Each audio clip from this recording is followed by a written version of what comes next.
J'ai obtenu une audience avec la personnification vivante de la déesse hindoue Taleju. J'espère que le visage de la Kumari restera fermé. On dit que même l'esquisse d'un sourire porte malheur.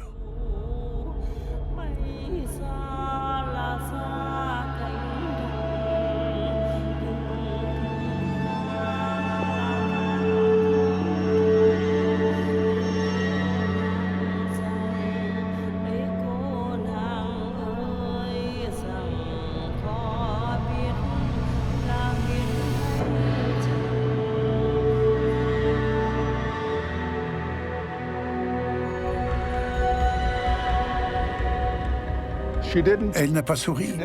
Elle n'a même manifesté aucune expression. Bien. C'est bon signe, non? C'est une bonne chose, oui. J'ai aussi remarqué que ses pieds étaient posés sur une petite plateforme.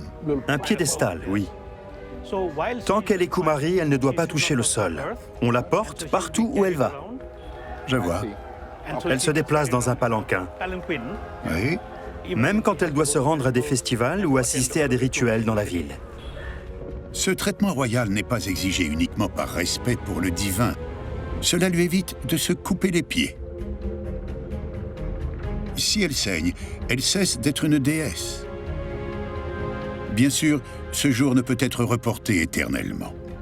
Au début de sa puberté, cette jeune fille devra retourner à une vie qui lui est aujourd'hui totalement étrangère. Ça doit être dur à vivre pour un enfant. Oui, c'est dur pour une petite fille. Mais dans cette partie du monde, on est sans cesse rappelé à ses devoirs. C'est vrai. Dans les années à venir, les gens seront très fiers qu'elle ait été capable de servir sa communauté en assumant cette fonction. Et quand elle ne sera plus une déesse, que deviendra-t-elle? Une fois qu'elle aura atteint la puberté, la communauté commencera à chercher une autre enfant qui la remplacera. Elle reviendra dans sa famille.